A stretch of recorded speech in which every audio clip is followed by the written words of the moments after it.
She arrives on a Saturday morning in July, which is summer break, which means she told no one where she was going. She is 13 years old. She took 3 buses and a commuter train. She stands outside Dr. Cole's office building in the particular way of a person who has been planning this for a long time and is only now reckoning with the gap between the plan and the execution. Vael sees her from the window.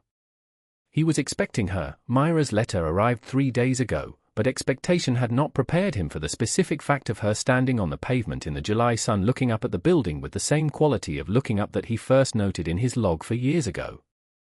He goes down. She is taller than he expected.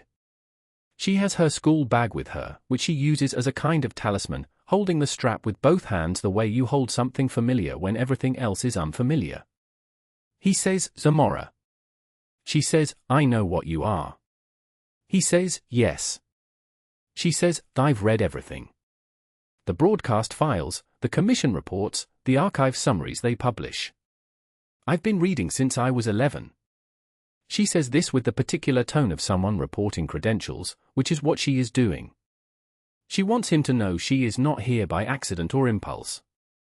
She has prepared. He says, "I know. Your orbital mechanics essay was very good."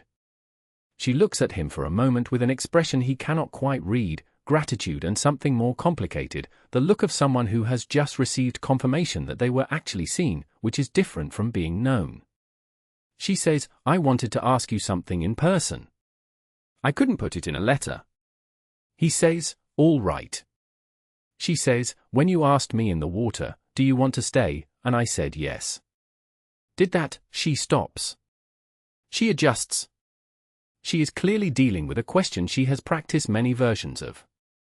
She says, "Did that change me? Am I different from what I would have been?" He considers this with the full seriousness it deserves. He says, "I don't know. I have been thinking about it for 4 years. I believe you were already the person who would have said yes. The asking may have helped you access it. But I did not install it." She is quiet. Then, "So I was always going to look at the sky." He says, "I think you were always going to look at the sky." She nods. She is processing this with a thoroughness that reminds him of no one so much as Myra Santos, which is interesting and not accidental. She says, "Okay." She takes a breath. "Can I ask you things?" "Not today, over time. I have a lot of questions and I think some of them are going to take a while." He says, "Yes." She says, "I'll come back properly." She hoists the school bag.